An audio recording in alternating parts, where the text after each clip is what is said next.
दोस्तों, कैसे हैं आप सब? आई होप आप सब अच्छे होंगे। तो स्टूडेंट्स, आज मैं आप लोगों के साथ डिस्कस करने वाली हूँ कि बोर्ड एग्ज़ाम में आपको किस तरीके से पेपर आता है, ठीक है। और आपको उस क्वेश्चन, आपको जितने उसमें क्वेश्चन आते हैं उसके आंसर किस तरीके से लिखने हैं। तो ये सारी चीज़ें आज हम लोग डिस्कस करने वाले हैं इस सेशन में। तो बेसिकली मैं आप लोगों को पेपर भी दिखाऊंगी और उसमें कितने मार्क्स का कितना आंसर लिखना चाहिए, एंड प्लस आपको पेपर पैटर्न मैंने ऑलरेडी बताया हुआ है, उसके हिसाब से पेपर आपको दिखाऊंगी। लास्ट ईयर का पेपर दिखाऊंगी कि ये किस तरीके से पेपर आया था, और जो अभी फरवरी मार्च में एग्ज़ाम हुआ है उसका पेपर आपको दिखाने वाली हूँ। तो आप उस पेपर को देख के एक ओवरव्यू देख सकते हैं कि किस तरीके से आपको पेपर आएगा और किस तरीके से पेपर फॉर्मेट होता है और आपको पेपर किस तरीके से लिखना है, ठीक है। तो अगर मैं आपको बोलूँ, जो ऑब्जेक्टिव 20 मार्क्स का होता है, उसके बाद आता है क्वेश्चन नंबर 2 आता है, डिस्टिंग्विश आता है, और explain and identify the question आता है। तो बेसिकली एक्सप्लेन आइडेंटिफाई जो 2 मार्क्स के होते हैं, आपको उसमें कॉन्सेप्ट बताना होता है एंड प्लस उसका एक्सप्लेनेशन भी लिखना होता है, ठीक है। फॉर 2 मार्क्स आप 2 से 3 लाइन का लिख सकते हो। डिस्टिंग्विश की अगर बात करें, अगर 2 मार्क्स का पूछा जाता है तो एटलीस्ट आपको 4 पॉइंट्स लिखने होते हैं, तो जाके आपको 2 आउट ऑफ 2 मार्क्स मिलते हैं बोर्ड एग्जाम में, ठीक है। क्वेश्चन नंबर 3 की बात करें तो क्वेश्चन नंबर 3 में स्टूडेंट्स क्वेश्चन टोटल 4 मार्क्स का क्वेश्चन 12 मार्क्स का क्वेश्चन आता है, इसमें से 3 क्वेश्चन होते हैं 4 मार्क्स के। तो 5 क्वेश्चन दिया होता है, 83 आपको लिखना होता है, ठीक है। तो बेसिकली उसके बाद क्वेश्चन नंबर 4 आता है अग्री डिसअग्री का। हाँ, क्वेश्चन नंबर 3 में कितने पॉइंट्स लिखने हैं? सपोज टेक्स्ट बुक में 6 पॉइंट दिया है तो आपको एटलीस्ट 5 पॉइंट्स लिखने हैं मीनिंग डेफिनेशन के साथ, ठीक है। क्वेश्चन नंबर 4 की बात करें तो अग्री डिसअग्री का क्वेश्चन होता है।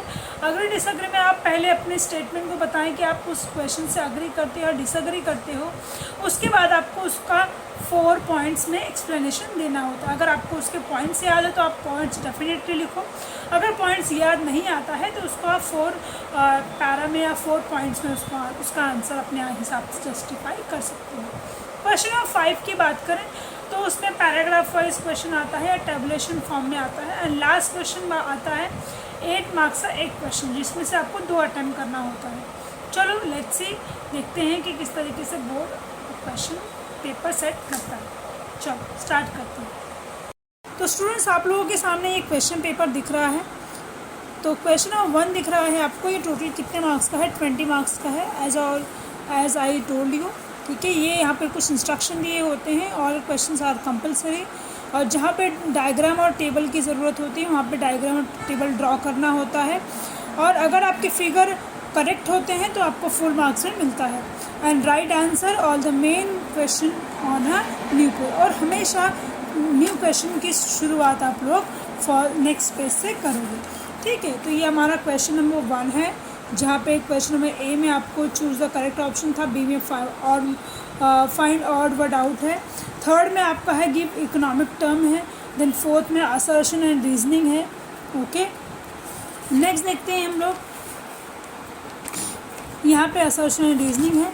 देन क्वेश्चन नंबर अगर 2 की बात करूँ मैं, तो क्वेश्चन नंबर 2 में आप देख सकते हो identify and explain the concept है 83, जो ए पर क्वेश्चन 2 मार्क्स का होता है, उसका डिस्टिंग्विश आता है, ये भी पर क्वेश्चन 2 मार्क्स का होता है, ओके। और टोटल 3 क्वेश्चंस आपको अटेम्प्ट करने होते हैं। क्वेश्चन नंबर 3 की बात करें तो यहाँ पे आपको एक क्वेश्चन 4 मार्क्स का होता है, ओके, एंड टोटल 12 मार्क्स का आपको अटेम्प्ट करना होता है, यानी 5 में से आप 3 लिख सकते हो। फिर क्वेश्चन नंबर 4 की बात करें तो यहाँ पे भी सेम है, 12 मार्क्स का क्वेश्चन है और आपको 83 अटैम्प्ट करना होता है। जैसे मैंने आपको बताया, आप पहले लिखेंगे आप अग्री करते हो और डिसअग्री करते हो, उसके रीजंस को आपको पॉइंट वाइज लिखना है। क्वेश्चन नंबर 5 की बात करूँ तो एक टेबल फॉर्म में आपको क्वेश्चन आता है, और दूसरा जो आता है वो ग्राफिकल रिप्रेजेंटेशन आता है, या फिर थर्ड जो है वो पैराग्राफ में क्वेश्चन पूछा जाता है। देखिए यहाँ पे आपको पैराग्राफ दिया रहता है और आपको पैराग्राफ में से आंसर को फाइंड आउट करके यहाँ पर लिखना होता है। एंड लास्ट क्वेश्चन की अगर बात करें तो लास्ट क्वेश्चन में आपको डिटेल में क्वेश्चन लिखना होता है, जो टोटल होता है 16 मार्क्स का, और यहाँ पर आपको 2 क्वेश्चन अटैम्प्ट करने होता है, यानी 2 लिखा हुआ होता है, ठीक है। तो चलो thank you so much everyone video देखने के लिए। आई होप आपको इससे कुछ ना कुछ आइडिया आ ही गए होंगे।